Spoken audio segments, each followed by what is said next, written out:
Ésaïe, chapitre 45. Ainsi parle l'Éternel à son oint, à Cyrus, qu'il tient par la main, pour terrasser les nations devant lui, et pour relâcher la ceinture des rois, pour lui ouvrir les portes, afin qu'elles ne soient plus fermées. Je marcherai devant toi, j'aplanirai les chemins montueux, je romprai les portes d'airain, et je briserai les verrous de fer. Je te donnerai des trésors cachés, des richesses enfuies, afin que tu saches que je suis l'Éternel qui t'appelle par ton nom, le Dieu d'Israël. Pour l'amour de mon serviteur Jacob et d'Israël, mon élu, je t'ai appelé par ton nom, je t'ai parlé avec bienveillance, avant que tu me connusses. Je suis l'Éternel, et il n'y en a point d'autre. Hors moi, il n'y a point de Dieu.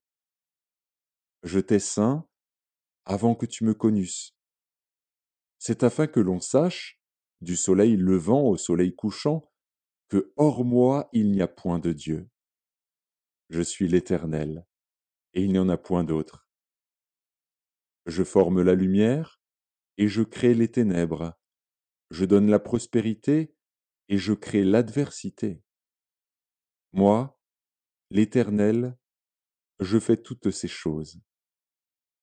Que les cieux répandent d'en haut et que les nuées laissent couler la justice. Que la terre s'ouvre, que le salut y fructifie, et qu'il en sorte à la fois la délivrance. Moi, l'Éternel, je crée ces choses. Malheur à qui conteste avec son Créateur. Vase parmi des vases de terre.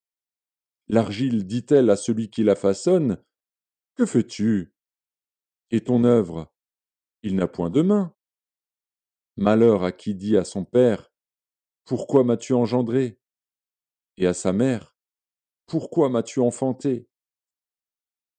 Ainsi parle l'Éternel, le Saint d'Israël, et son Créateur. Veut-on me questionner sur l'avenir, me donner des ordres sur mes enfants et sur l'œuvre de mes mains? C'est moi qui ai fait la terre, et qui sur elle ai créé l'homme? C'est moi, ce sont mes mains qui ont déployé les cieux, et c'est moi qui ai disposé toute leur armée.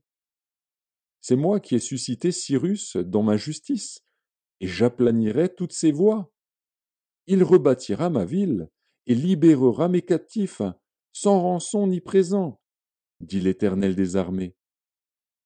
Ainsi parle l'Éternel. Les gains de l'Égypte et les profits de l'Éthiopie, et ceux des Sabéens à la taille élevée, passeront chez toi et seront à toi. Ces peuples marcheront à ta suite, ils passeront enchaînés, ils se prosterneront devant toi, et te diront en suppliant, c'est auprès de toi seulement que se trouve Dieu, et il n'y a point d'autre Dieu que lui. Mais tu es un Dieu qui te cache, Dieu d'Israël, Sauveur. Ils sont tous honteux et confus, ils s'en vont tous avec ignominie, les fabricateurs d'idoles. C'est par l'Éternel qu'Israël obtient le salut, un salut éternel.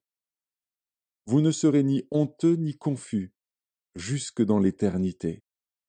Car ainsi parle l'Éternel, le Créateur des cieux, le seul Dieu, qui a formé la terre, qui l'a faite et qui l'a affermie, qui l'a créée pour qu'elle ne fût pas déserte, qui l'a formée pour qu'elle fût habitée.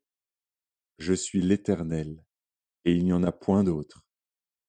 Je n'ai point parlé en cachette, dans un lieu ténébreux de la terre. Je n'ai point dit à la postérité de Jacob, cherchez-moi vainement. Moi, l'Éternel, je dis ce qui est vrai, je proclame ce qui est droit. Assemblez-vous et venez, approchez ensemble, réchappez des nations. Ils n'ont point d'intelligence, ceux qui portent leur idole de bois et qui invoquent un Dieu incapable de sauver. Déclarez-le et faites-les venir, qu'ils prennent conseil les uns des autres. Qui a prédit ces choses dès le commencement et depuis longtemps les a annoncées? N'est-ce pas moi, l'Éternel? Il n'y a point d'autre Dieu que moi. je suis le seul Dieu juste et qui sauve.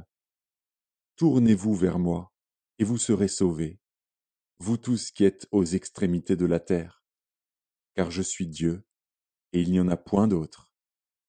Je le jure par moi-même, la vérité sort de ma bouche et ma parole ne sera point révoquée. Tout genou fléchira devant moi, toute langue jurera par moi. En l'Éternel seul, me dira-t-on, réside la justice et la force. À lui viendront, pour être confondus, tous ceux qui étaient irrités contre lui. Par l'Éternel seront justifiés et glorifiés tous les descendants d'Israël.